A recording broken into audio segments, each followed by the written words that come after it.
Então hoje, nós aqui, a empresa Cília, mostrou como essa parceria com a academia, com o CEA, com a UFG, conseguiu construir através de inteligência artificial um software que revolucionou o mercado automotivo, que desbancou empresas multinacionais e está expandindo para toda a América Latina com algo construído aqui em Goiânia. Obrigado, pessoal! Uhul! Tudo bem? Tudo bem, Fábio? Onde que a gente está? Tá no Cília Tecnologia, sejam bem-vindos. E a Cília, o que a Cília faz? A Cília é um sistema automotivo que a gente tem para ajudar não ter peritos, para ter todo o processo manual. Então a gente automatizou tudo para facilitar. Boa! O processo quando bate o carro, né? Exatamente. Muito bom. Estamos chegando aqui, olha aí, ó, Vinícius. Obrigado, Dani. Estamos aqui. Tudo bem, Vinícius? Bom dia. Você é o? Elze.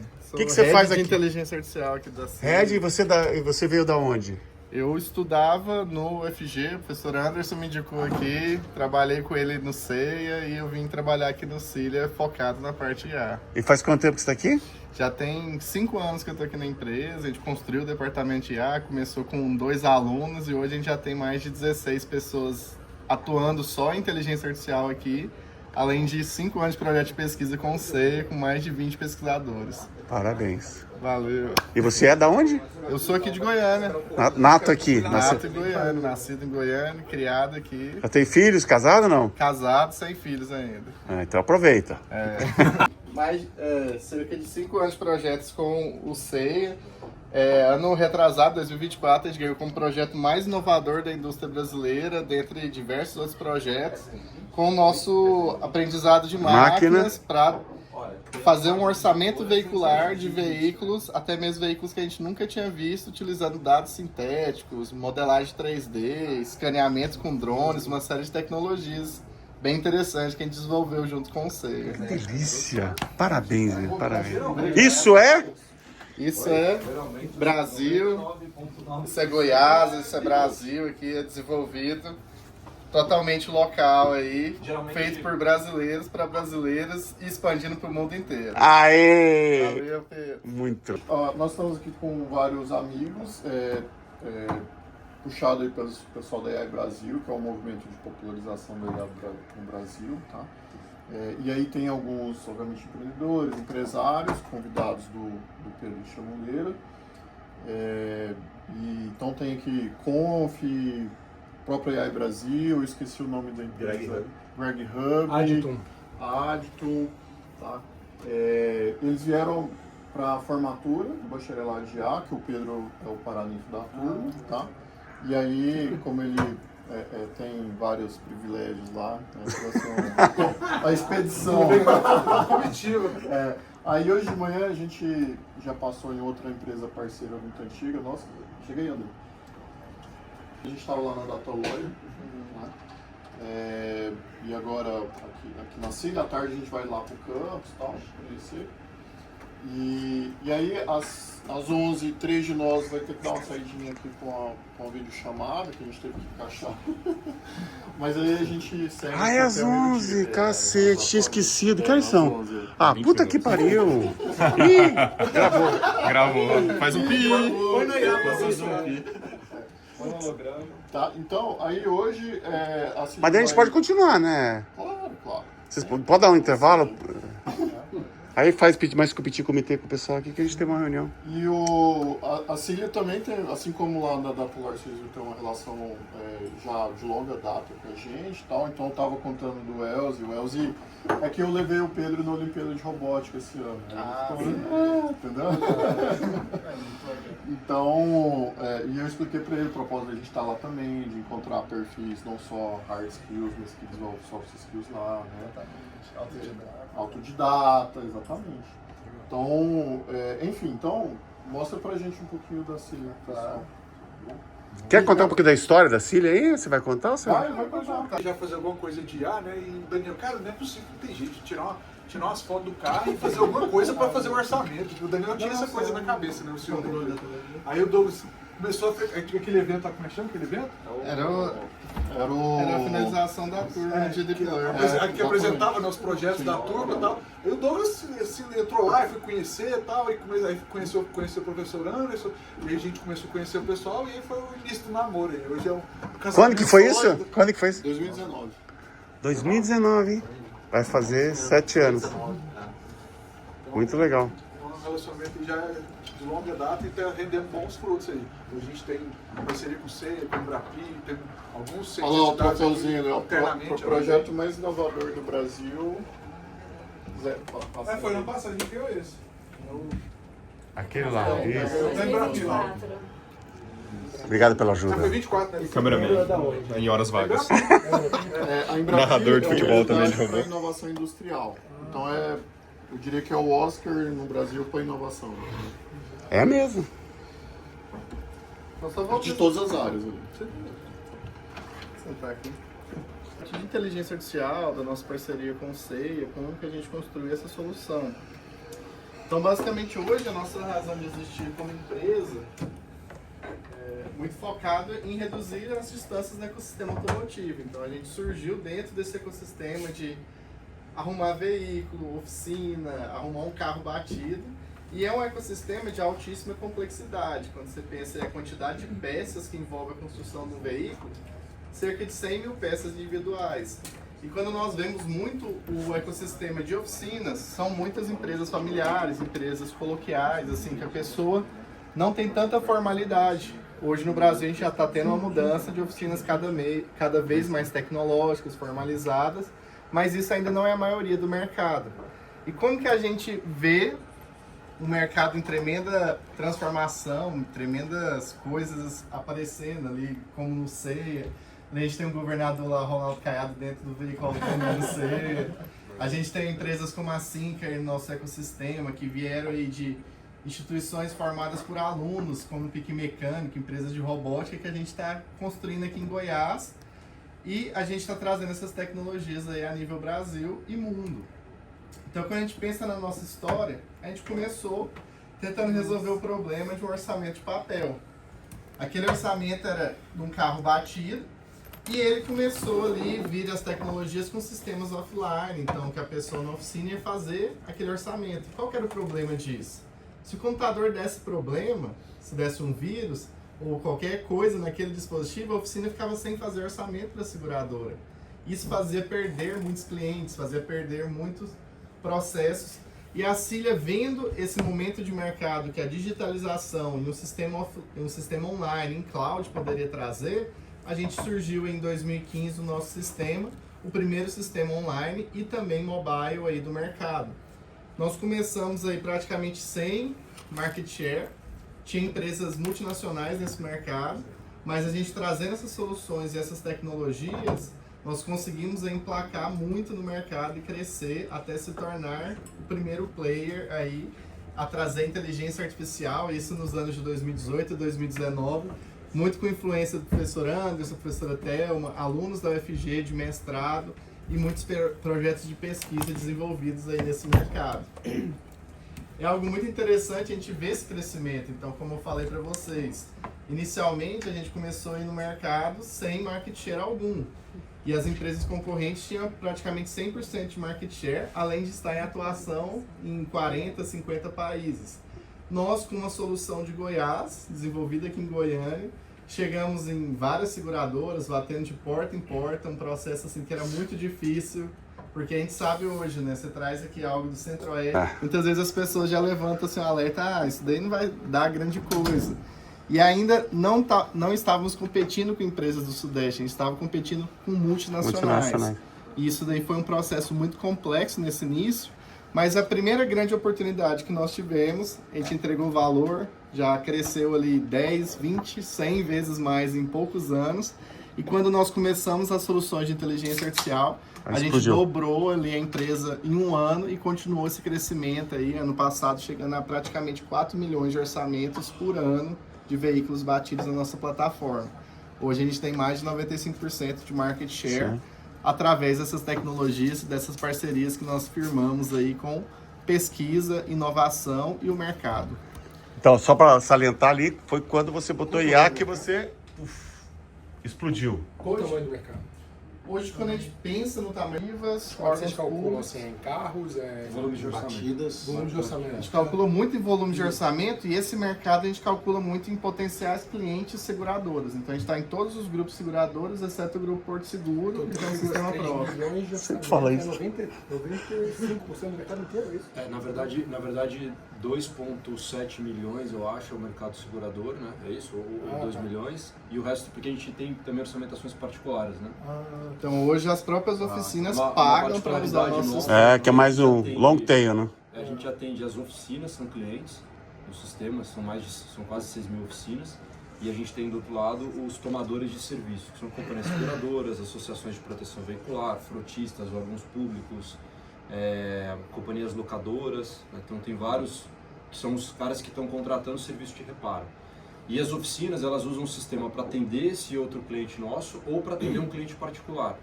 Quando você olha para esse 3.3, que é de 2024, né, hoje já deve estar na casa dos 4 milhões, a gente fala desse total de orçamentos. E o market share é dentro do mercado segurado. Então, dentro do mercado segurado, a gente tem aí quase 95% de share de mercado. Exatamente. Então aquele é número de orçamentos. Orçamentos, Isso. 3,3 Cada sinistro é milhões. quando a seguradora aciona, né, o CIRA para fazer um orçamento, para fazer a estimativa de valores. Vocês pegaram o mercado existente, vocês pegaram também, criaram outros mercados. Bom, daí vai derivar muita coisa. A gente hoje tem coisas que vão além da orçamentação, né? Em termos de produtos, tem um monte, né?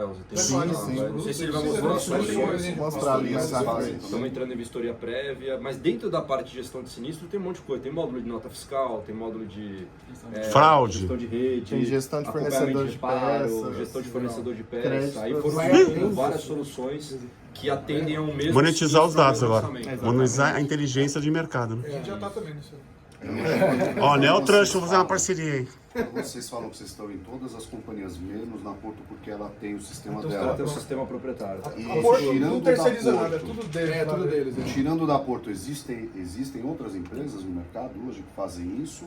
Tinha a multinacional Solera, que é quem dominava o mercado quando a Cira começou, que hoje não tem ninguém, não tem um cliente em gestão de sinistro no Brasil, apesar deles existirem ainda como empresa aqui. É uma multinacional que fatura 2,5 bilhões de dólares por ano, mas assim, 85% da receita dela está nos Estados Unidos. O Brasil era uma operação E eles não relativamente pequena comparada ao que ela fazia. Eles não vieram aqui querer comprar vocês? Porque viram direto, né? Foi o primeiro a querer Foi comprar. o E a gente, primeiro a olha, então tentar. você está querendo comprar, então a gente está fazendo alguma coisa muito certa. Mas eles Vocês quando que ele compraram, veio, né? quando que ele veio lá em 2018, 2019, ele ainda tinha uma boa parte do mercado, né? Hoje já não tem mais nada. Exatamente. Que incrível essa história, hein, A empresa meu? foi fundada em que ano? 2012. A 12 lá. 6 anos até ir pro mercado. Aí, ó, Você é um dos empreendedores? Eu, Douglas e o Daniel. Somos O Léo e o Daniel. Daniel não tá aqui, tá? Eu cheguei um pouco mais à frente na história. Mas é Todos de Goiânia. Eu sou de São Paulo. É, Mas moro em Goiânia ele desde... aprendeu Tem a 7 falar anos já. Aí em 2023 a Cloud9 Capital comprou, né, uma parte do CIL, aí a gente já, realmente para melhorar a governança da empresa, a gente estava sentindo assim, que a gente precisava desse próximo passo, aí trouxe um CFO de maturidade, mercado, né? um cara mais experiente, eu aqui a gente pra- trouxe alguns diretores de mercado, né, um cara de fintech, um cara de peças, para dar Maturidade. para dar mais maturidade de governança. Vocês podem até fazer uma fintech aqui, né? Já tenho também. Ah, já tem também? Serviços financeiros. Pra dar financiamento pra... Concedemos crédito, antecipação de recebível de companhia seguradora. E Começou em janeiro desse ano. e pras oficinas também, né?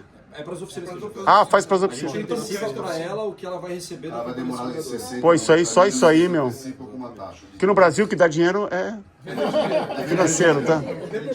Depois de vender droga, só que droga a gente não quer vender, vamos vender dinheiro. É droga, estética e dinheiro.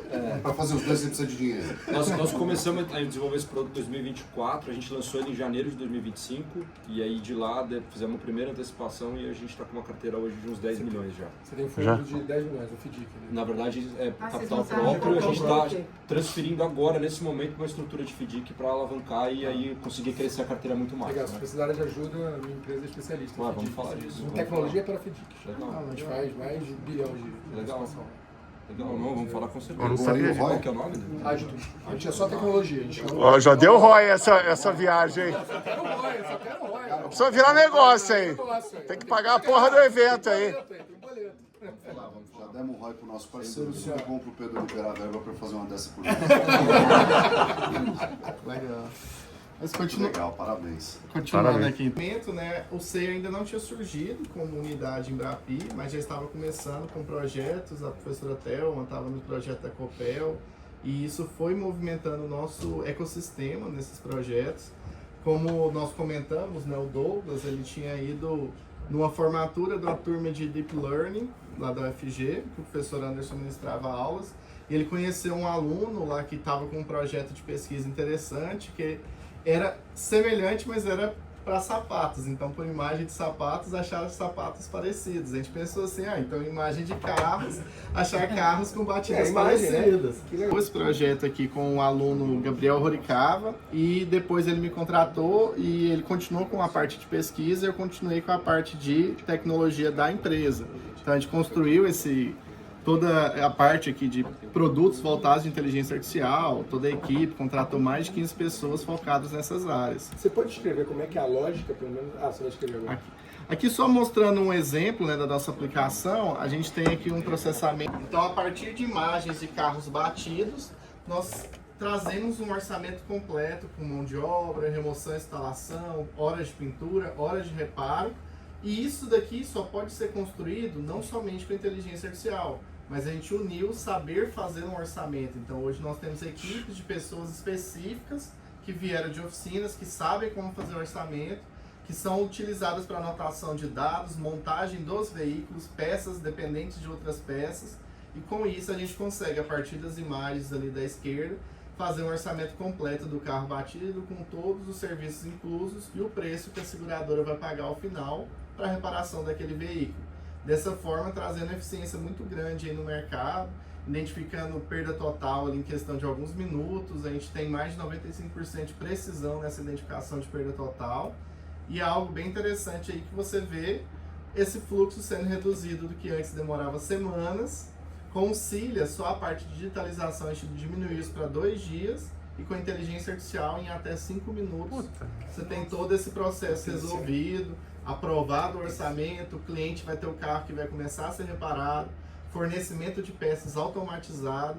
Então já aciona o fornecedor de peças, esse fornecedor já manda as peças para a oficina, o seguro já entrega o carro naquela oficina, já está aprovado, a oficina já começa a trabalhar naquele carro, e o cliente recebe esse carro de volta de maneira muito rápida. Então, Vinícius, vamos abrir isso aí. Por quê? Porque a gente, às vezes na hype da IA, a gente quer começar de IA e achar que só IA faz tudo. Mas veja que a nossa própria relação com a Cilia não seria possível se eles não tivessem chegado até a fase ali dos 2 dias. Não existe, entendeu? Do negócio, né? Então você tem todo um produto lá que era funcional, que era bom, tinha entrada de mercado, e aí o cara já conseguia fazer orçamento, entende? Então você não começa do 5º andar, percebe? Você sabe qual foi a redução de custo? Tipo assim, tinha um custo ali. Redução de custo que a gente envolve. Então, tanto redução de necessidade de mão de obra nesse sentido, redução de carro reserva para o segurado, redução de atrito com o cliente. Não precisa, né? Porque eu estou prestando atenção. Mas vai ser bem reduzida a quantidade de dias, né? Uma pergunta, você conseguiu, com essa otimização de processo, aumentar a sua receita? Teve impacto nisso? Você começou assim, não só do produto que você botou, principalmente, você ficou mais caro? A gente cobra por, a seguradora, por exemplo, a gente cobra por orçamento, por produto que ela usa no orçamento. Então, se ela tem um produto, ela vai pagar X reais por aquele produto, por orçamento, por mês. Sim. Né? Com a medida que ela vai tendo mais produtos, ela vai pagando um ticket por orçamento maior. Sim. A IA, ela aumenta este ticket médio em 7 vezes. Se for mais Então, produtos, até umas 10 vezes. Se o cara usa inteligência artificial, o modo de inteligência artificial naquele orçamento em específico, e as seguradoras estão começando a usar desde o final de 2024, né? E aí tem vários níveis de penetração lá dentro da operação das seguradoras. Naqueles orçamentos em que ela usa, a nossa IA Pro, por exemplo, que é a versão mais atual que a gente tem dela, ele vai pagar 7 vezes mais o que ele paga na média por outros orçamentos que ele não usa. Só que em contrapartida, muito o valor do orçamento. A quantidade de prestadores que vai vir, a ineficiência vai embora. E sem vale a pena pagar 7 nenhum vezes, humano né? tocar naquilo ali. Exatamente. Tudo isso automatizado. E com muito mais exatidão, a IA não cansa, o Mandela lá tá fazendo um monte de processo, uma hora ele cansa, deixa passar, fraude. Porque durante muito tempo todo mundo acha que IA vai resolver coisas extraordinárias. Né? Assim, é proteína que você faz. Mas aqui você pegou um processo, utilizou o processo, reduziu o custo, impactou, aumentou o valor para vocês, né? Quer dizer, diminui o valor para o segurador e aumentei o valor de vocês. E no final a gente vê que tudo isso é possível graças aos dados, né? Então realmente foi os dados que foi o petróleo que gerou tudo isso daí, esse combustível para a inovação que a gente tem. Então quando a gente apresentou essa solução para o Anderson, de início ele falou assim, não, isso daí é praticamente impossível, é muito complexo esse processo. Mas quando a gente mostrou toda a parte de dados, de catalogação, algo que o Douglas construiu também muito aí nesse sistema, ele viu que era possível a gente trabalhar com a inteligência artificial. Só foi possível porque a gente tinha os dados muito bem estruturados. A gente quebrou muito esse problema e depois a gente foi expandindo ele. O que o professor Anderson falou ali, que é muito legal, assim, que ele falou, tiveram que chegar até os 2 dias ali, né? Tem outras empresas que surgiram para fazer identificação de dano e estimativa de reparo, mas o problema é que a IA identifica o dano. Só que identificar o dano não é a parte complexa. A parte complexa é saber o quanto que vai custar para reparar aquele dano. E aí, para isso, você tem que entender que carro que é, quais peças compõem aquele carro, quanto custam aquelas peças, qual o tempo de reparo, quanto custa um reparo. E aí, essa inteligência toda de dados e catalogação, ela veio aí na história até começar realmente... Mas até nos 2 dias eu acredito que a barreira de entrada era muito fraca. Um concorrente conseguia surgir. Não era tão fraca porque você precisava ter toda a frota circulante brasileira catalogada. Mas assim, era tecnicamente o cara falou assim, eu vou fazer um cadastro, não sei o que, sempre tinha alguém mesmo. Mas quando você bota ali a IA e diminui para 5 minutos, tu arrasta, todo mundo acabou, assim. Aumenta mais ainda. Entendeu? Assim, em relação à barreira tecnológica ainda estava fraca ali. Aí quando chega no IA, a barreira tecnológica sobe. A gente, a gente foi muito inocente na época. A gente falou, não, isso aqui é um sisteminha, cara, Entendi. É sempre assim. A gente ficou 3 anos com o investidor bancando essa brincadeira pra gente ter algo assim, aceitável pra começar a utilizar. Aí a gente foi pro mercado, os caras, não é nada disso que a gente quer, a gente teve que refazer a aplicação. Mas certeza que nunca vai ser nada. Né? Essa base de dados. E aí assim, o primeiro cara que a gente contratou foi o gerente de projeto, falou, não, em 3 meses eu faço esse sistema. A gente até hoje fazendo o sistema. Essa base de dados catalogada, ela vem da estrutura de vocês, dos anos, ou então vocês buscam alguma informação no A mercado? gente foi montando ao longo dos anos. Então, à medida que as pessoas usam o nosso sistema, cada vez melhor fica a nossa inteligência. Perfeito. Então o dado já era de vocês. Não, mas isso aí é ele sendo modesto. Porque na AWS eles são assim, o Instagram do carro batido, mundialmente falando. E quando eles passaram naquele até dia 2 para o IA, isso é outra coisa também, que entre aspas, eles até brincam em falar assim, por sorte a gente tinha um baita, mas cara, não é a sorte. Cara, nós vamos salvar isso, nós vamos estar preparados para essa frente. Ou seja, a receita estava pronta, era colocar tudo isso. E aí muitas vezes a empresa, é o que o Anderson falou, quer conversar do quinto andar, e não é. Tem todo um por trás. É engraçado que, por exemplo, o nosso concorrente, todo ano ele tinha que fazer um expurgo da base dele, porque o sistema era offline e tal.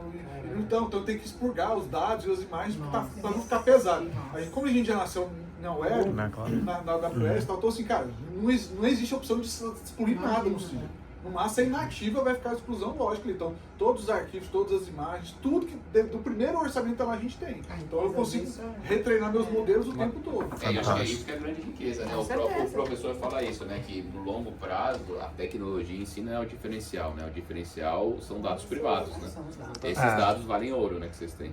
Mas eu acho que a situação de desconforto deles que é mais legal. Tipo assim, comecei em 97, ele chegar no momento ali, tô aqui com o negócio, tá faturando uma coisa, já paga as contas, não sei o quê. Aí daqui a pouco ele olha, cara, vamos ser mais confortável, E a gente teve alguns desafios, né? Na época que a gente entrou no mercado, não tinha 3G em todo lugar. Então os caras falaram assim, mas o concorrente eles tinham um sistema offline, então o cara conseguia colocar tudo no notebook dele, ele viajava, tirava as fotos, chegava de algum local de internet e sincronizava com a matriz. E a gente já nasceu o cloud, O pitch do cara na época e onde não pegar a internet? Aí os caras, mas onde não pegar a internet? A gente fez uma aposta, cara, isso vai se resolver em pouco tempo. A gente até fez um app offline para fazer isso também, mas nunca nem foi utilizado. E, graças a Deus, as telecomunicações prosperaram e a gente conseguiu surfar essa onda. Mas isso é uma necessidade, a inovação só se dá dessa forma, né? Quando a infraestrutura ela vai se provendo, aí você consegue criar camadas de inovação em cima. É isso que foi acontecendo com vocês. Se você ver a história de vocês, em 97, Ali tá 2015, cara, eu acho que a luta de vocês de 97 até 2015, né? Era isso que tava na outra? 2012. A empresa mesmo foi Era 97 era tudo manual mesmo. As pessoas tá, não, a empresa de 2012, acho que vocês começaram em 2012. 2012. Já começou no online, entendeu? Começou para quebrar o que acontecia de 2012. Mas mesmo assim, 2012 pra cá é uma evolução absurda. Deixa eu fazer uma pergunta de vez empreendedor aqui, menos técnico. Vocês falaram que ficaram 3 anos burning. Tinha um investidor antes queimando dinheiro, certo? bancou a brincadeira E toda. obviamente esses 3 anos foi um aprendizado, vocês devem ter errado e aprendido pra caramba. Hoje, o que vocês fariam diferente para não ficar esses 3 anos e diminuir, reduzir esse time? Cara, eu acho que não tem esse sim, não. Porque tudo que a gente passou foi as coisas que a gente foi aprendendo para pular cada degrau, assim. Não teve assim, não sei se, eu acho que não tem muito atalho. Hoje, beleza, com as tecnologias que tem, a gente faria muito mais rápido do que a gente fez, mas o conhecimento que a gente adquiriu. A tecnologia, a gente está se referindo a AI mesmo. Sim, AI. Ela encurtaria esse time. Sim, a gente faria algumas coisas na aplicação, a gente faria diferente, a gente já pensaria algumas coisas diferentes, mas assim, naquele momento, para aquele cenário, com as tecnologias que tem, eu acho que a gente foi até um pouco abaixo. A gente já pegou assim, coisas que eram muito de ponta. As pessoas, os primeiros devs que começaram, eram pessoas que trabalhavam fora do Brasil, então já trazia muita tecnologia, muita ideia de fora, que ainda no mercado brasileiro não era assim, não era comum ter o sistema online, totalmente online, era muito comum ainda ter muita coisa offline mesmo, sabe? Eu tenho uma dúvida nessa linha em relação à estruturação de time, assim. Eu imagino que quando chegou em Atos, vocês tiveram que mudar o perfil dos profissionais, enfim. Hoje tem algo mesclado com o que dava suporte no produto anterior, ou hoje é um time com maioria com foco em inteligência artificial? Hoje a gente tem, né, nosso time de desenvolvimento, então a gente sempre teve esse time de desenvolvimento na empresa, e a inteligência artificial ela foi surgindo como um departamento da empresa. Então a gente tem um time focado em inteligência artificial, que trabalha em parceria com os demais times, fornecendo APIs, fornecendo novos produtos, novas ideias, e a gente sempre dá esse suporte para as demais áreas da empresa. Então, mas a gente tem esse time centralizado ali, que hoje a gente tem a parte de processamento de linguagem natural, a gente tem a parte de visão computacional e tem a parte de dados tabulares em geral. Então, a gente constrói uma série de ferramentas que são utilizadas por toda a empresa para desenvolver os novos produtos. E tem produtos diretos também que a gente entrega para os clientes, que são baseados somente em dados, somente em IA também. Perfeito. E a gente continua assim com a mentalidade de pesquisa. Então, a maior parte do que o time de IA faz é pesquisa. Eles estão a maior parte do tempo pesquisando novas coisas.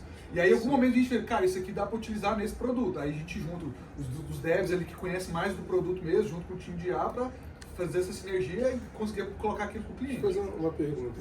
Assim, vocês têm um local, uma equipe só para IA focado nesse produto. Vários produtos, mas são produtos para o cliente de vocês, certo? No negócio. E a área financeira, e a área de pessoas, como é que vocês estão agindo isso na cultura também, por exemplo, para a vida dele melhorar, a otimizar custos dentro da própria, como é que vocês estão pensando nisso? Porque eu estou nessa jornada, né? Literalmente nessa jornada de promoção de cultura de IA dentro da minha empresa. E aí eu penso de uma forma mais generalizada. A gente tem produtos, né, que já estão no mercado há muito tempo, já assim.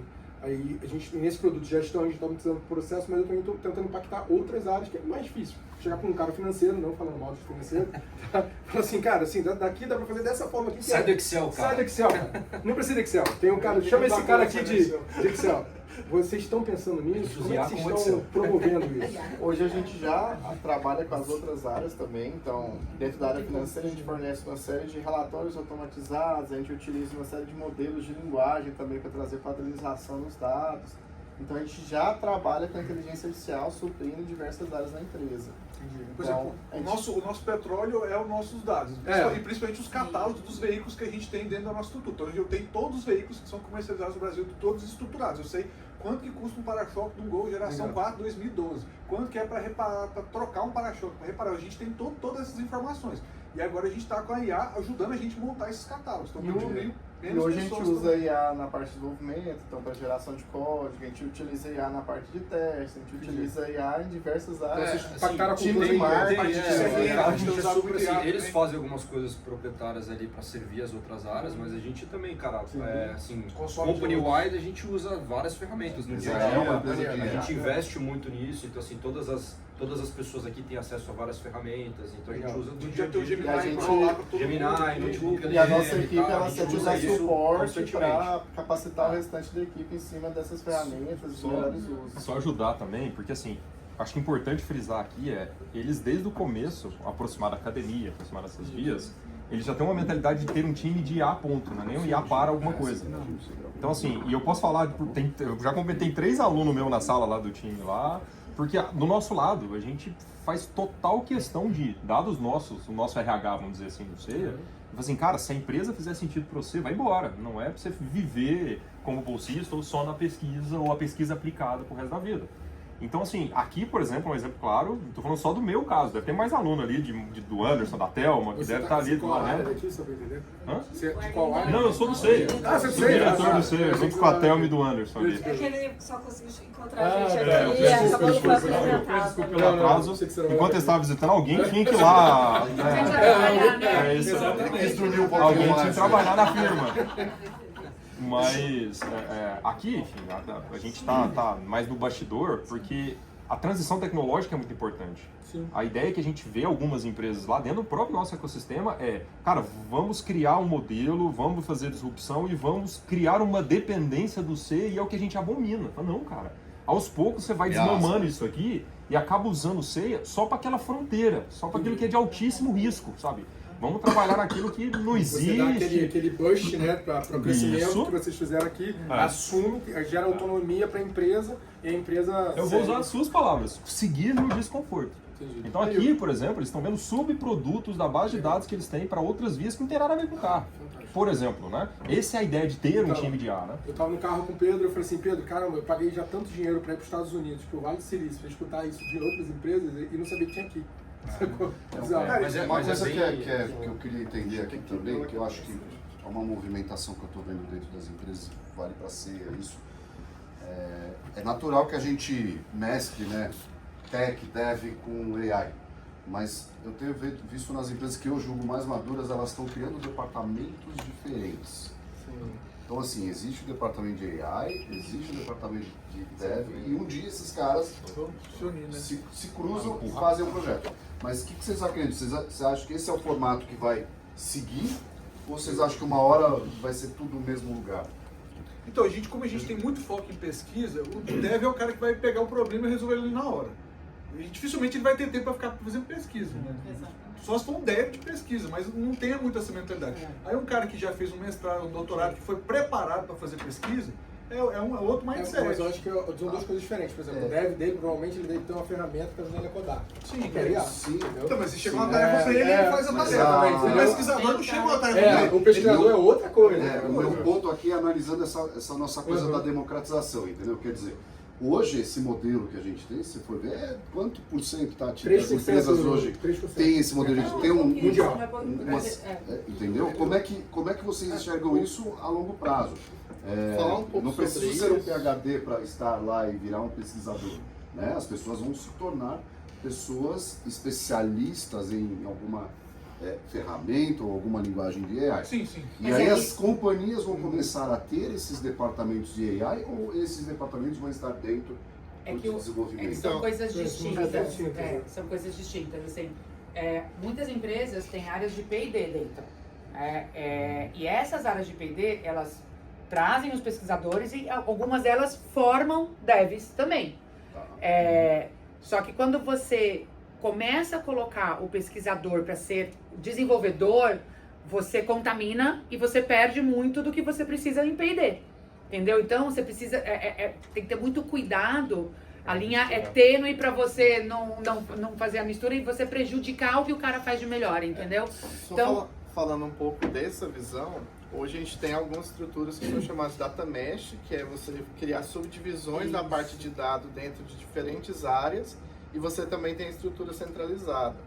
Hoje a gente, como empresa, a gente vê uma mescla dos dois, então a gente alocar pessoas da parte de inteligência artificial, agora você está alocado no time de crédito, diferentes financeiras. Dentro das áreas de negócio. Mas você responde para um time de inteligência artificial, justamente para você manter essa parte de compartilhamento de conhecimento de pesquisa, mas também você ter a parte de aplicação dessa pesquisa em geração de valor de negócio.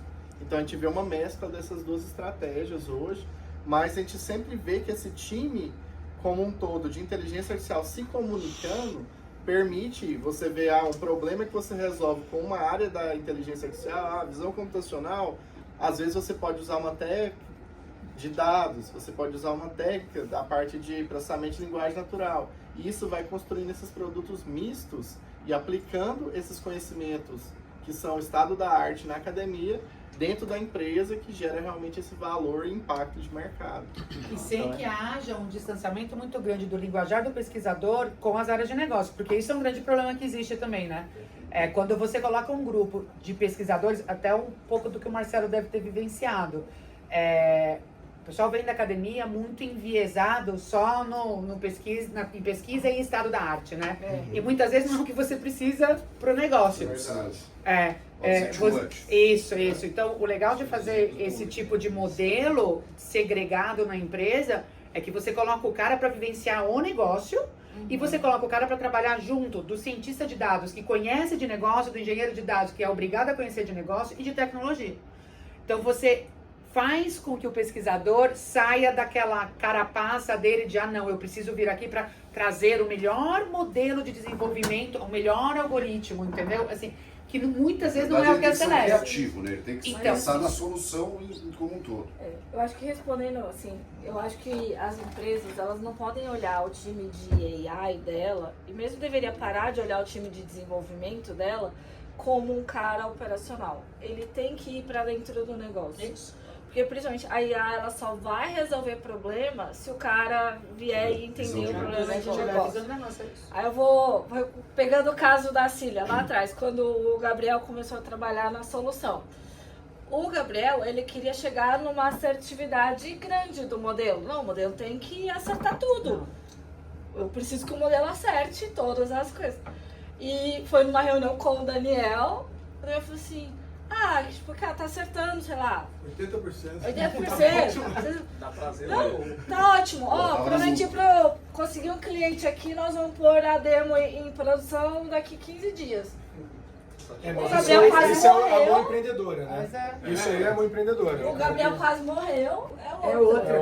A gente teve essa adaptação no mundo acadêmico, porque o cientista é muitas vezes muito conservador, quer que ele chegue no máximo da perfeição. Que horror, gente. Vocês pensam isso dos pesquisadores? O empreendedor a gente, assim, essa é 100%. E a gente queria assim, cara, qualquer coisa que a gente conseguir automatizar, já deu 1% já tá bom pra gente.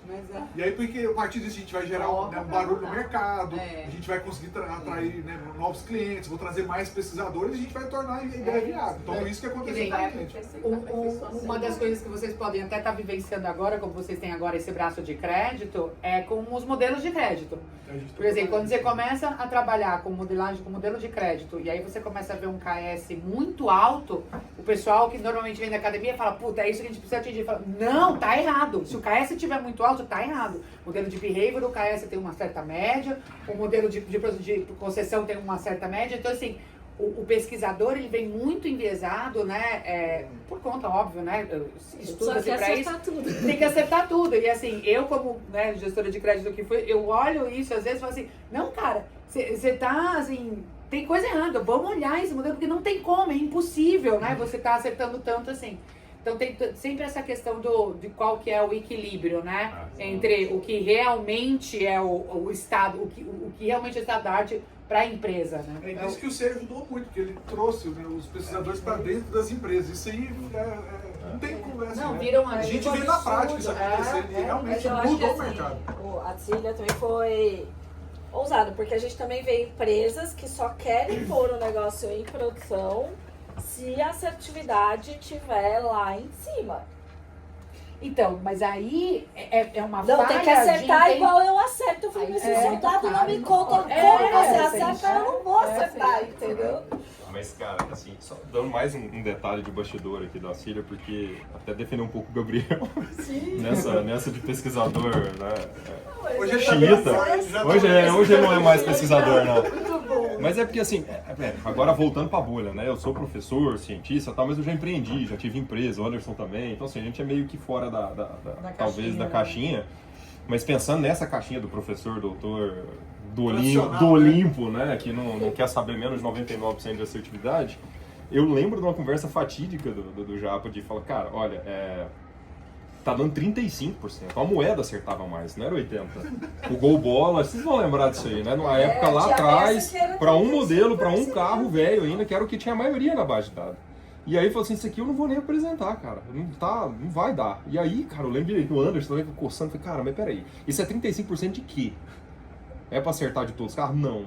Mas vamos tentar botar isso em operação, e aí veio a parte, negócio muito legal, construída junto, de falar assim, cara, mas vamos botar isso em operação, vamos arriscar com 35, o que aconteceu no fugir do tempo? O cara, o orçamentador sentava e fazia os gols tudo primeiro. Mesmo com assertividade tosca dessa, porque em geral ele tinha um monte de coisa que ele precisava clicar mais. O que acelerou? É esse o ponto, o tanto que acelerou. Mas aí que tá. Acho que a lição a ser aprendida aqui é contratar pesquisador é problema. Não ter pesquisador é problema. Agora, construir com ele, bicho, bingo. Você entendeu? Trazer o cara aqui pra dentro e aí enfiar ele dentro da sala do negócio, enfiar o cara do negócio lá no laboratório. Cara, excelente exemplo. A gente vê assim, cada um puxa pra um lado e você começa a gerar um equilíbrio muito positivo.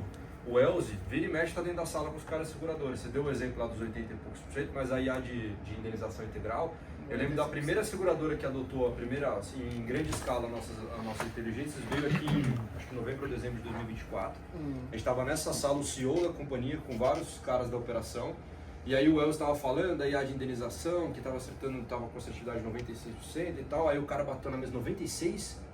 Não, a gente tá quase chegando lá. Aí o cara falou assim, não, 96 é melhor do que a dos meus peritos. A gente acerta menos que isso. Então assim, o 96 já era muito bom, entendeu? Então você vê assim, o cara puxa de um lado, puxa do outro. O Elze acha ruim 94. O cara da companhia que tá na sala, você não coloca os dois juntos, não chega nessa conclusão. Ele ia ficar aqui mais, sei lá, um ano, gastando tempo para chegar no 96 e no 98, sendo que o 96 já era melhor do que o cara tinha lá. Né? Então essa junção é muito poderosa, cara. Que no fundo tem sempre uma conexão com o negócio, né? Então, dou até um exemplo da Terceiro lá atrás, né? Tinha muitos players que tinham até menos fraude, né? Um pouco no exemplo que a Tati falou, você tinha menos fraude, só que tinha muito menos aprovação, né?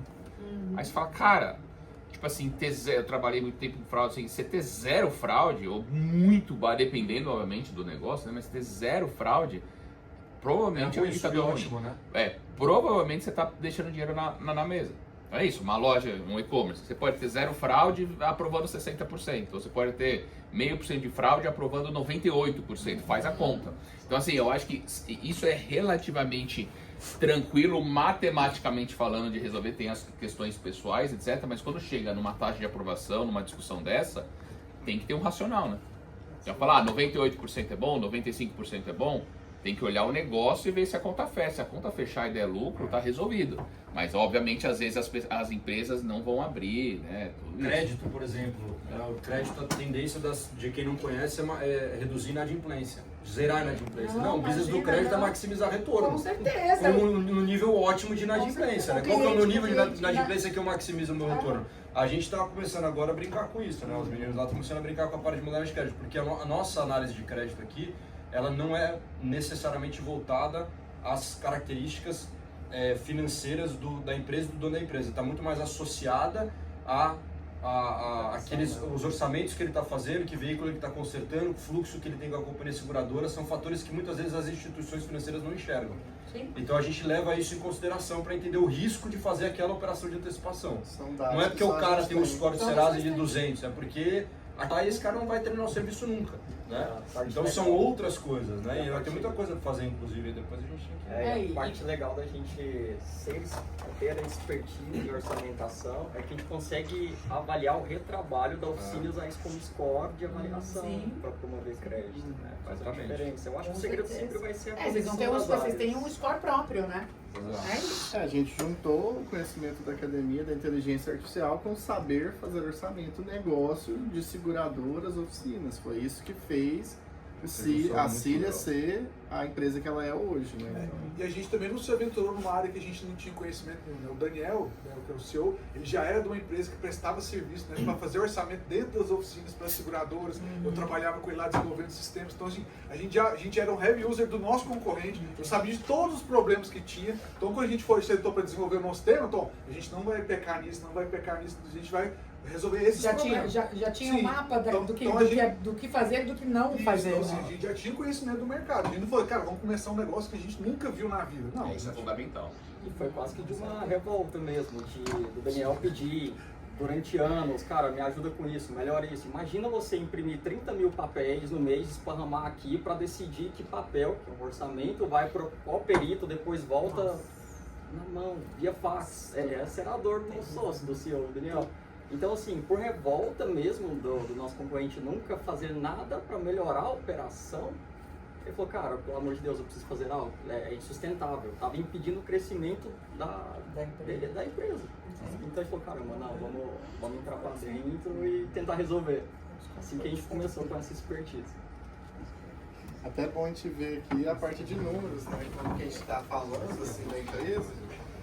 Hoje a gente tem cerca de 25 mil orçamentos de carros batidos por dia, né? Então o brasileiro ele bate muitos veículos. E a gente recebe cerca de... E a autoescola está deixando de ser obrigatória. Vai aumentar, né? Vai aumentar. Vocês vão ter uma receita maior. Ó, vai abrir uma rodada nova do Cílio agora, depois dessa.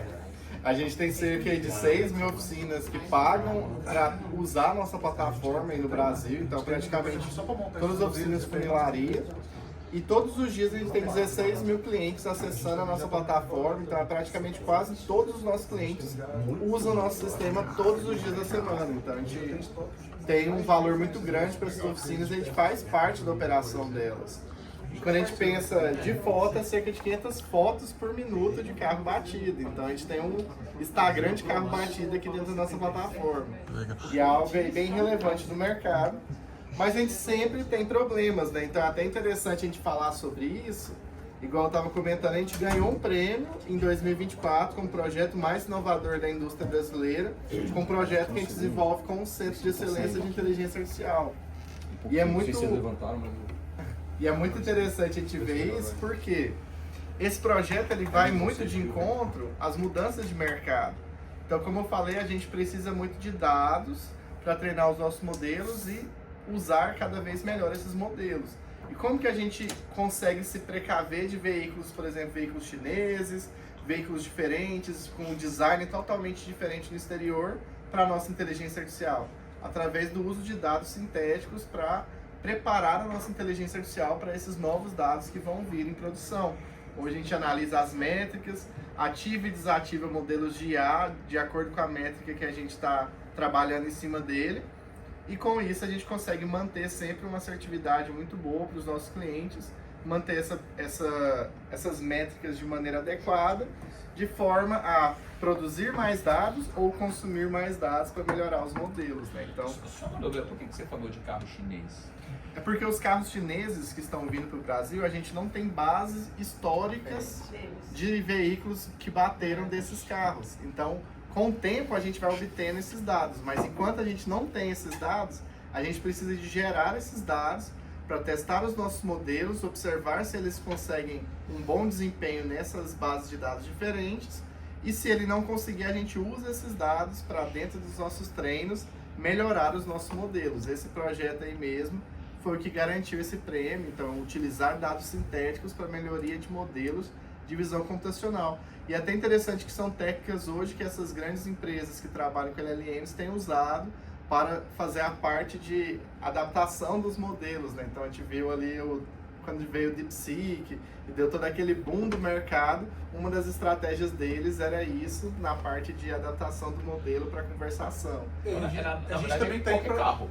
Qualquer carro novo, ele falou chinês, mas mudou um modelo de carro. Com o dado sintético, reduz o gap da ferramenta. Exatamente. A gente está indo para operação no México agora, né? A gente está começando a operar lá. Então tem muitos veículos lá que não tem no Brasil. Então, assim, a gente usa essas técnicas para treinar mais rápido os nossos modelos para estar preparado para esses outros veículos que a gente não tem uma base histórica.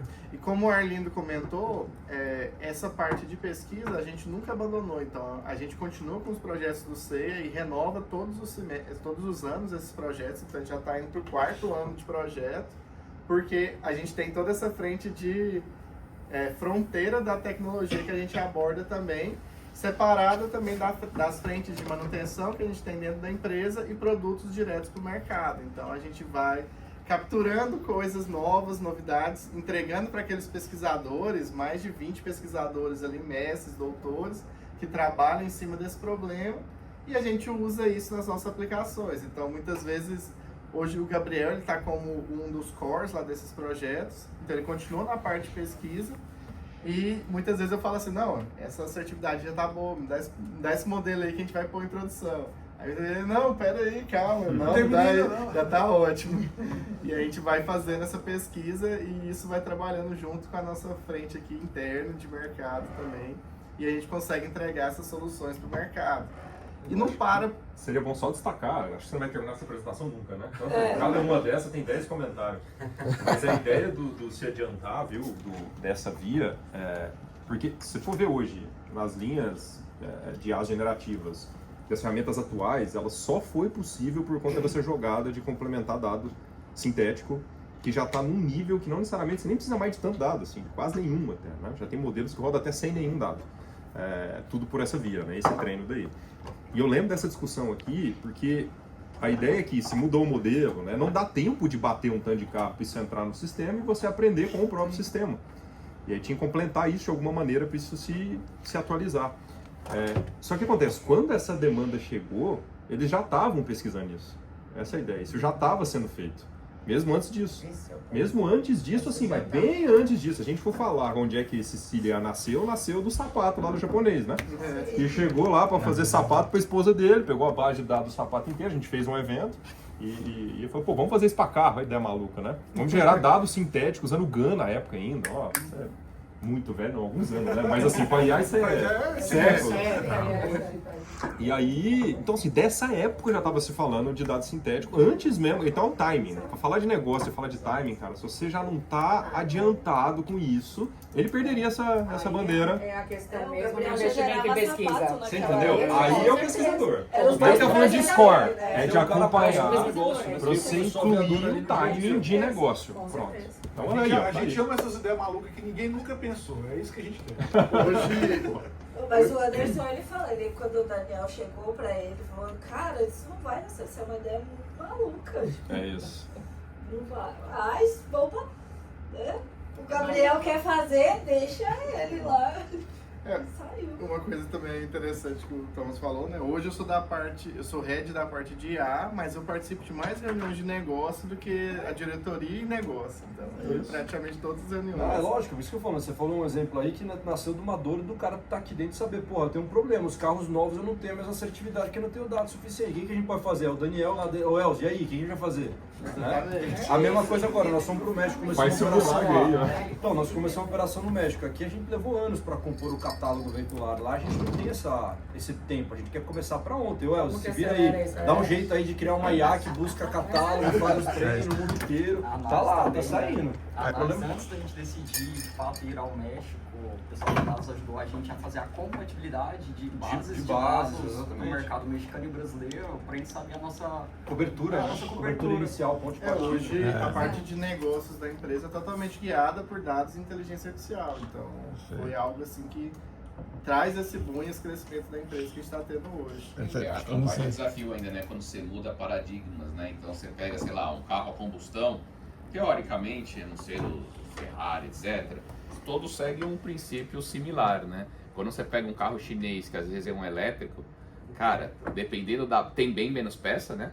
Mas dependendo do ponto da batida, se você quebra a bateria, você perdeu o carro. Exatamente. Né? E aí, sei lá, falam em hidrogênio no futuro, tem às vezes essas mudanças de pagamento que deve ser um baita desafio. Né? Aí os modelos de indenização integral são específicos por conta disso. Então a gente tem que fazer esses escopos diferentes de acordo com o mercado. Até a combustão, né? Assim, não é, o critério não é a intensidade estética do dano, né? Você tem que levar vários outros fatores em consideração. Se você tem uma área voltada para pesquisa, você está de olho nisso, né? Exatamente, a gente já estava pensando nisso antes de começar a vir. A 8, eu não sei se vocês sabem, a Clearsale acabou de ser vendida para a Serasa Experience por 2 bi, né?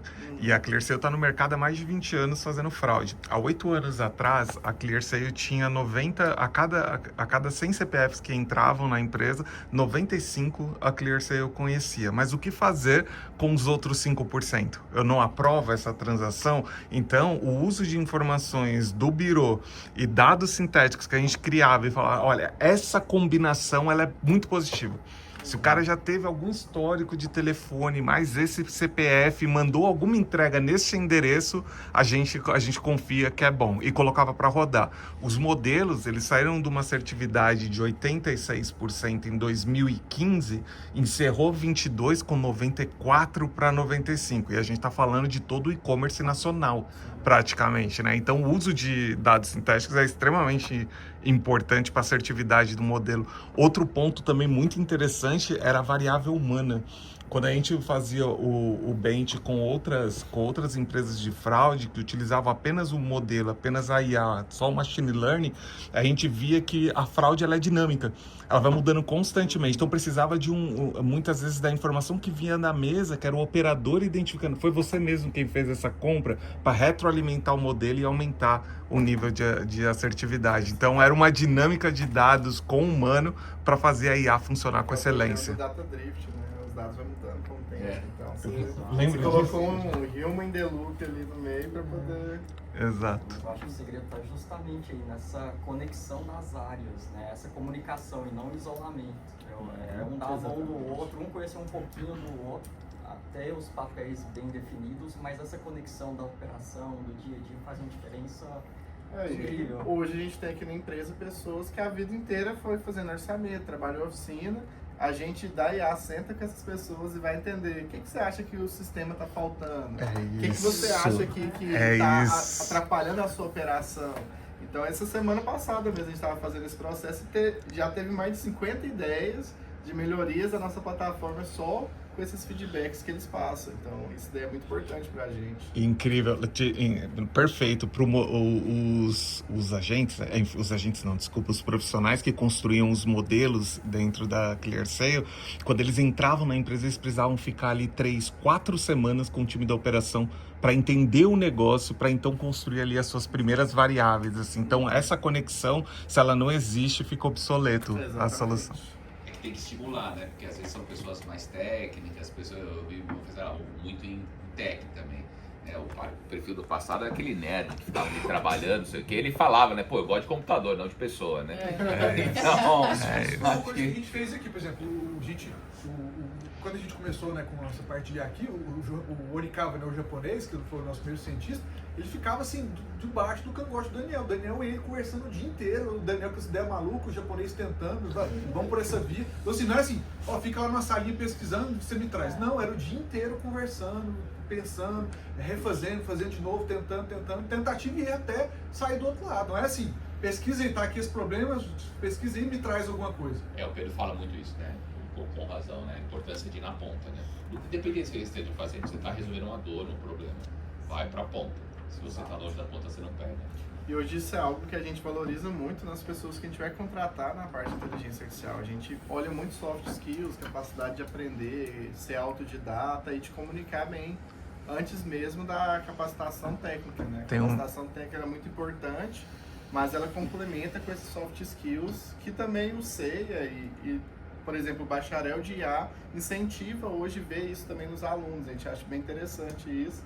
A gente tem pessoas que trabalham aqui com a gente que foram da primeira turma de inteligência artificial aí do primeiro curso da América Latina, né? Então é bem interessante a gente ver isso acontecendo no nosso ecossistema. Mas acho que só pra gente encerrar aqui a apresentação, acho que era 20 slides, né? Parece que não passa 10. Mas muito boa a conversa. Hoje a gente tem frentes, então, de processamento de linguagem natural, aqui era só mostrando o nosso chatbot de atendimento. Quando eu estava aqui atrás, estava falando que a gente começou, né, com essa parte de oficinas e seguradoras, que é aquele canto ali de cima e da esquerda, e hoje a gente expandiu para frotas, todo o mercado de colisão, órgãos públicos, fornecimento de peças. A gente tem grandes parcerias com o fornecimento de peças, fornecendo dados e informações para esse mercado. Locadoras de veículo, toda a indústria também, a gente tem parceiros da própria indústria, então a gente conversa muito com grandes indústrias aí de fabricação de peças veiculares e também indústrias de fabricação veicular, e isso daí é bem interessante para a gente conseguir trazer soluções em todo o ecossistema. A gente não foca somente nesse produto mais, a gente tem uma série de frentes e outros produtos. E, por exemplo, alguns produtos que envolvem IA, a gente tem atendimento de chatbot, Então a gente faz todo o atendimento via WhatsApp, a pessoa sobe fotos, informações, isso já faz consultas no banco de dados, vai fazendo todo esse atendimento, sobe a nossa plataforma esse atendimento, a gente tem ele com o chatbot tradicional, e a gente tem também com o chatbot de LLMs, então que compreende de maneira desestruturada todas as informações que a gente precisa para esse atendimento. E é bem interessante essa captação no momento do sinistro, que hoje a gente consegue compreender exatamente o que aconteceu naquela colisão pelo relato de um segurado e de todos os terceiros envolvidos. A gente junta esses relatos e traz alertas para a seguradora. Por exemplo, às vezes o terceiro colidiu com a traseira do segurado e isso passa despercebido ali se você olhar os relatos separadamente. Muitas vezes a seguradora pagava aquele sinistro para o terceiro, mas na verdade o causador, que era o terceiro, que tinha que reembolsar o cliente e a seguradora na reparação daquele veículo. Análise em cima disso, em cerca de um mês, em algumas seguradoras, foi mais de 3 milhões de reais envolvidos em ressarcimentos para clientes, né, em cima desse tipo de análise, que a inteligência artificial percebeu, mas às vezes o perito, fazendo aquele orçamento de maneira rápida, deixou passar batida ali naquele momento. Então, e esse é um excelente exemplo também dessa questão da conexão das áreas. Eu lembro quando a gente, uma seguradora, acho que foi a Bradesco, se não me engano, chegou com a demanda, a gente falou assim, cara, será que a gente consegue pegar o relato, como foi a descrição do acidente, e pegar a palavra celular e vamos generalizar tudo isso e falar que não, roubo do celular, por exemplo, ou não, estava andando dirigindo, mexendo no celular. Isso era o que o cliente queria, mas aí vem a parte do Elze de estar conectado às áreas, escutando a conversa que estava passando no corredor e falou, cara, eu posso tentar fazer algo melhor, usando tecnologia, usando LLM, para ver se a gente consegue de fato responder a pergunta se o cara estava usando o celular ou se roubaram o celular, coisas nesse cenário. Daí sai esse produto. Mais uma vez, da conexão das áreas, né? E de entender como que o cliente quer, o que ele precisa, o contexto que está inserido. E o interessante do Time é isso, né? Isso foi em 2023, início de 2023, a gente já estava com um produto que utilizava modelos grandes de linguagem, né, os LLMs, em atuação no Brasil todo.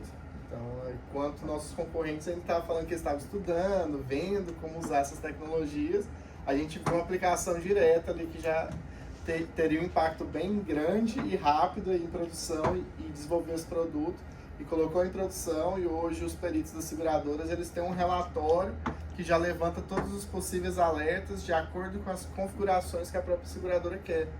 Nossa, deve ser um baita desafio, né? Porque no Brasil que tem de um jeitinho ali, né? Às vezes o cara bate atrás, mas é o da frente que tem seguro. Falando que o seguro é você, mas pô, entendeu? Aí você pega. E tem um caso muito específico que a gente foi um dos direcionamentos aí desse problema, que era assim, o segurado falava, estava dando ré a 60 km por hora na estrada de chão, quando não viu o terceiro parado atrás. Passou a segunda marcha. Tipo, deu uma narigada na sua mão, né? Exatamente, a gente falou assim, não, isso daqui não pode ficar assim. Aí foi um dos antifraudes que a gente desenvolveu nessa época. E dentro desses outros aí que a gente foi desenvolvendo, mais pra frente eu vou falar um pouco. Hoje a gente tem produtos para fornecedores de peças. Esses produtos são bem interessantes porque as bases de fornecimento são bem desestruturadas. Então, utilizando técnicas de dados, juntamente com processamento de linguagem natural, a gente conseguiu desenvolver modelos que estruturam essas bases de fornecedores de peças de todo o país, de forma a falar que aquela peça, de um catálogo, de aftermarket, né, de uma peça paralela, ela é aquele mesmo encaixe dessa peça original, com o part number, qual part number serve em qual carro, e isso daí gerando um valor muito grande agregado para todo o mercado. Um conhecimento que antes estava somente no vendedor de balcão daquele fornecedor, a gente conseguiu trazer para dentro do sistema e integrar isso para hoje ter fornecimento de peça automático lá para o carro que precisa. Ou seja, se tiver uma parceiro técnico que não tem a peça lá da parceira, ele consegue... Ele consegue ver se existe uma outra montagem de veículo que utiliza uma peça que é compatível àquela e fornecer essa peça. Então isso daí possibilitou uma série de coisas.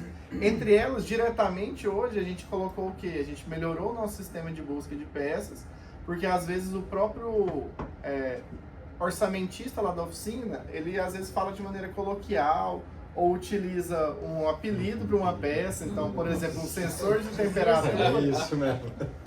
Sensor de temperatura do óleo tem lugar que eles chamam de cebolinha do motor. Então é algo bem diferente. Assim. Esse lance da regionalização também, porque assim, muda também de acordo com a região do país. país. Exatamente. E esse conhecimento que a gente traduziu para a nossa plataforma possibilita hoje que a gente faça uma busca. Então o cara escreve cebolinha, aparece a peça original para ele lá da montadora e ele consegue selecionar essa peça. Então a gente resolveu muitos problemas de fornecimento de peça, que às vezes a pessoa ficava com dúvida que peça que era, e também te possibilita hoje fazer o orçamento por áudio. Então o cara lá da seguradora fala assim, esse carro aqui de placa tal, eu tenho que trocar o capô, pintar 2 horas ele, eu tenho que trocar aqui a cebolinha do motor e eu tenho que balancear o carro. A gente já faz esse orçamento na plataforma, através do nosso aplicativo. Com o áudio que ele manda, a gente extrai todas essas informações e constrói esse orçamento. Então esse produto aí só é possível graças aos dados que a gente obteve anteriormente dos fornecedores. Quanto às peças vocês pegam a compatibilidade, vocês pegam direto nas montadoras? Porque pode errar às vezes nisso, né? As montadoras, muitas vezes, elas não sabem essa compatibilidade, porque elas recebem um part number original e as especificações da peça, então eles não sabem quais carros essa peça se encaixa, porque para cada veículo ela vai ter um part number diferente. Quem conhece esses encaixes é mais o fornecedor de peças e principalmente o fornecedor do balcão. Ele é uma das pessoas que mais sabe, porque justamente fala assim, tenta essa daqui que eu acho que é igualzinha. Aí o cara vai e consegue utilizar no veículo. E essa informação de que deu certo o encaixe, a gente utiliza para alimentar o nosso sistema e perceber quais encaixes são de peças ali de acordo com o nosso fornecimento. E curiosidade, quando você tem carros fora do comum, tipo você pega, sei lá, um Gol, um Palio, você vai achar, né, um Gabrielin, você vai achar super fácil. Mas carros antigos, às vezes carros, vocês conseguem pegar isso? Não, eu te dou um exemplo particular, né? Comprei em 2022 uma Outlander híbrida, 2015. Depois eu fui descobrir que no Brasil tinha uns 900 desse veículo na história. Conclusão, você leva na Mitsubishi, o cara te olha e fala, que é isso? É teu. Ninguém entende, né? E aí você vai ver um carro que foi vendido na Inglaterra, na Europa, mas aqui no Brasil ninguém tem peça aqui, você não acha. Isso e aí, eu digo não esse veículo, mas enfim, esses veículos pouco comuns, assim, porque às vezes bateram atrás, minha esposa estava dirigindo, bateram atrás, quando levou aquele carro pro conselho, eu falei, nossa, a seguradora vai. Aí o que aconteceu, não tinha realmente o part number do porta-mala. E aí o cara chamou, nesses nomes, né, chamou lá um cara que era chamado de mágico. Eu falei, por quê? Não, porque ele resolve qualquer coisa. Tacou massa plástica. Que fez, mas tá descascando aquela merda. Mas enfim, Você tem o carro ainda de curiosidade? Eu desci a bateria elétrica dele, porque ele tá com problema numa célula, depois eu te mostro. Porque ninguém compra. Eu não vou jogar no Rio, não posso, não tenho o que fazer. Então, não pode nem descartar, né? Não tenho o que fazer, porque eu não posso. Mas esses carros pouco comuns que você deve ter. Eu fico pensando, sei lá, carro de colecionador. Tem coisa que a gente não vai ter. Não vai ter, né? Vem muito do fornecimento, né? Se houve esses fornecimentos dessas peças específicas, a gente fez algum acordo com esse fornecedor, a gente vai tendo essas informações que vai enriquecendo o nosso banco. Também. Se alguém fez um orçamento e colocou uma peça, a gente começa opa, peraí. Mas por isso que carros muito antigos tem seguradoras que também já não mas fazem. o que vale também muito é a frota circular. Você pensa, tem 900 desse no Brasil. Quantas batidas nesse carro deve ter por ano? Não, mas quem bateu? Uma a cada 3 anos, né? Pois é, entendeu? Assim, o volume é muito pouco significante. Mas assim, existe hoje muito esse problema que a gente chama de back order, né? O BO de peças. E a Cilia é um dos principais players aí que ajudam também os fornecedores nesse ponto, as seguradoras, a entender essas peças que são compatíveis e fazer acordo, às vezes, com o segurado, terceiro, para utilizar uma peça compatível naquele reparo. A indústria mesmo não gosta muito, assim, dessa solução, porque a gente já pegou casos aqui, sei lá, um para-choque estava R$1.000, código 123, e a montadora falou que agora não, é o código 456, custa R$2.000, né, 100% de majoração. Aí, pô, se você bate o carro, cadê a peça 456? Ninguém tem. Aí o problema do reemplaço de peça, né? substituído, mas eles não avisam a gente, mas para não parecer que houve uma majoração, mas é a mesma peça. Ou peças igual, o exemplo mais clássico, a maçaneta do Vectra com do Corsa. Né? O Vectra é mais caro, mas era a mesma peça, códigos diferentes. Aí você batia, sei lá, a porta ali do Vectra, eu não achava a maçaneta do Vectra. Mas se você pesquisasse a do Corsa, que era mais barato, você achava. Então, são soluções que a nossa expertise vai ajudando. É muito legal, cara.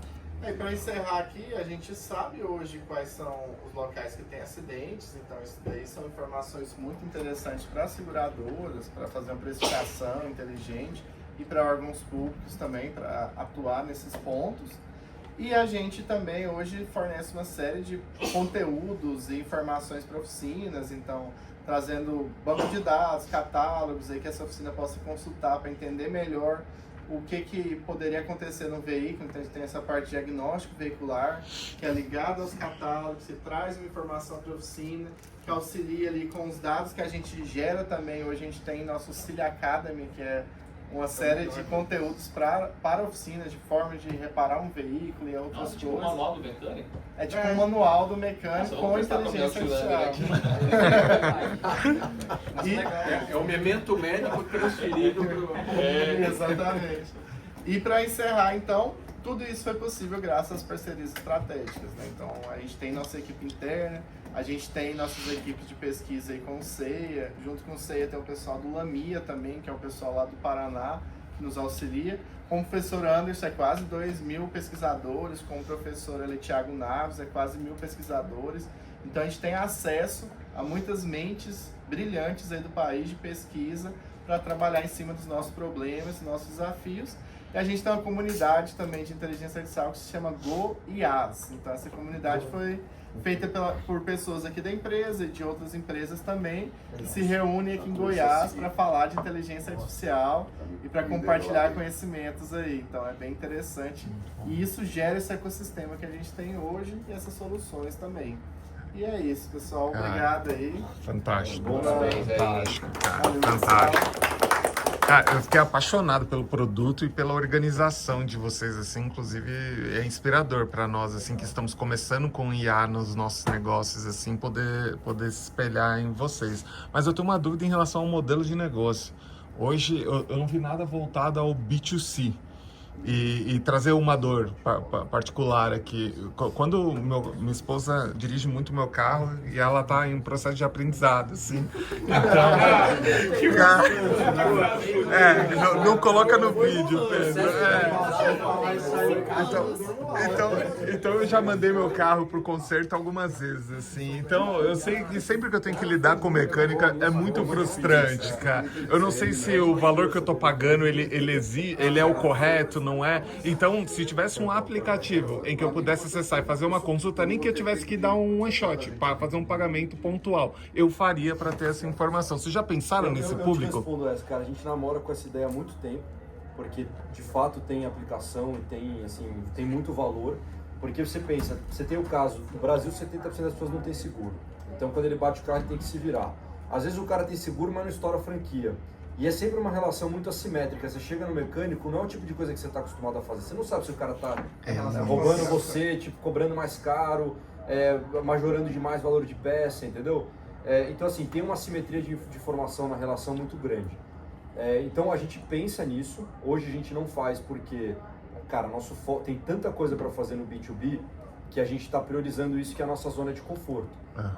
A gente vislumbra esse caminho através de parcerias com, por exemplo, empresas que tem lá o aplicativo do motorista, sabe? Que o cara consulta IPVA, paga multa, faz um monte de coisa. Eventualmente ele pode tirar umas fotinhos da batida dele, ter uma prévia de orçamento, saber qual oficina perto dele ele pode levar, qual concessionário exatamente, mais ou menos quanto vai custar, se ele quiser comprar uma peça ou outra. Acho que no longo prazo a gente tem vontade de fazer isso, mas a nossa canal expertise... de distribuição também do aplicativo, né? Eu vou ter que investir milhões em marketing para divulgar, exatamente. E tem esses caras que já estão lá, todo mundo tem no celular. Perfeito. Mas a resposta cara, hoje é uma questão de foco.